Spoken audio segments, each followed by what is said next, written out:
नमस्कार दर्शकों, मैं ज्योतिषाचार्य शिवम नंदन त्रिपाठी। आज हम आपको बताएंगे पितृपक्ष में तर्पण कैसे करें, इसके लिए क्या करना चाहिए। साथियों, इसके लिए आपको कुश, अक्षत, जौ और काला तिल का उपयोग करना चाहिए। तर्पण करने के बाद पितरों से प्रार्थना करनी चाहिए ताकि वे संतुष्ट हों और आपको आशीर्वाद दें।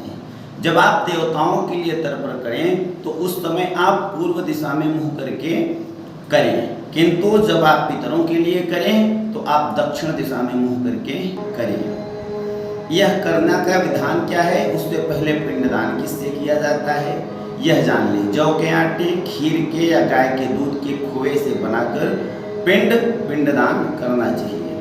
गंगाजल, कुश, काले तिल, सफेद फूल और दूध उससे बने पकवान अर्पण करना चाहिए। पितृ तर्पण का मंत्र क्या है साथियों, सबसे पहले आप इसको जान लें। ओम पितृगणाय विद्महे धारिणे धीमहि तन्नो पितरो प्रचोदयात्। इसके साथ ही साथ ओम आद्य भूताय विद्महे सर्वसेव्याय धीमहि शिव शक्ति स्वरूपेण पितृदेव प्रचोदयात्। यह मंत्र बहुत कारगर है। सबसे पहले प्रातः काल नित्य कर्म से निवृत्त होकर स्नान आदि करके ईश्वर भजन के पश्चात अपने पूर्वजों का स्मरण करें, प्रणाम करें और उनके गुणों को याद करें।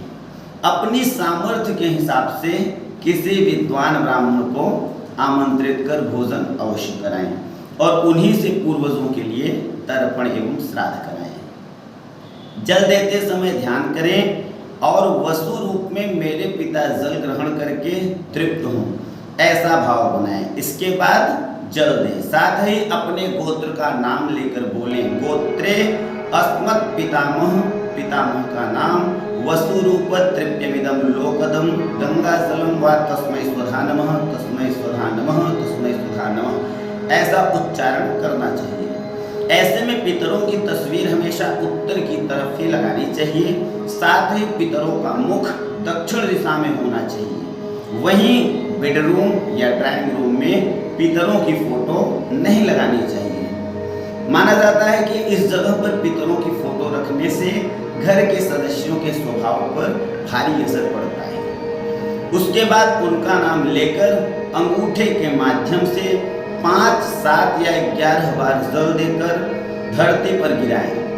पितरों को जल देते समय आपको कांसे या तांबे के लोटे का इस्तेमाल करना चाहिए। ज्योतिष के अनुसार पितरों को जल अर्पण करने का सबसे बेहतरीन समय 11:30 बजे से लेकर दोपहर 12:30 बजे के बीच का होता है। साथियों, पितरों की कोई आयु होती है कि नहीं, एक लोग यह प्रश्न किए थे।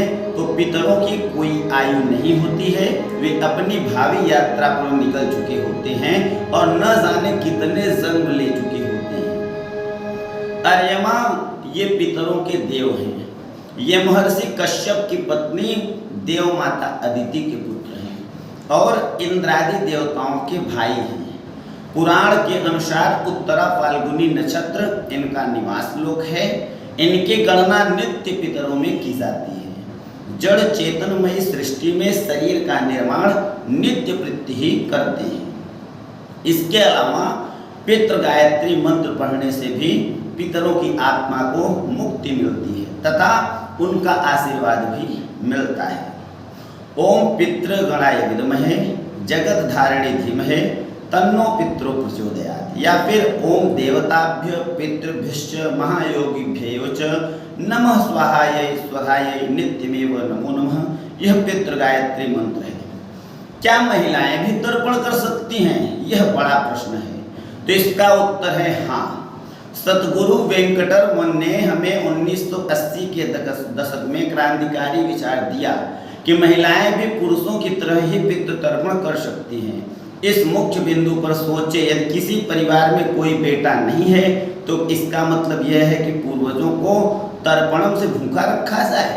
इसका मतलब महिलाएं तर्पण कर सकती हैं। यदि हमारे पितर कमजोर शरीर के साथ हमें असहाय रूप में दिखें या फिर सपने में बीमार नजर आए तो इसका मतलब है कि वे दुखी हैं। इसके अलावा सपने में पितरों का रोते हुए दिखना भी अशुभ संकेत है। ऐसे में उनके सुखी जीवन के लिए पूजा पाठ और मंत्र जाप आदि करने चाहिए, दान पुण्य करने चाहिए। एक बात आप समझ ले साथियों, यह धरा है मृत्यु लोक, यहाँ जो आया है उसका जाना तय हो चुका है।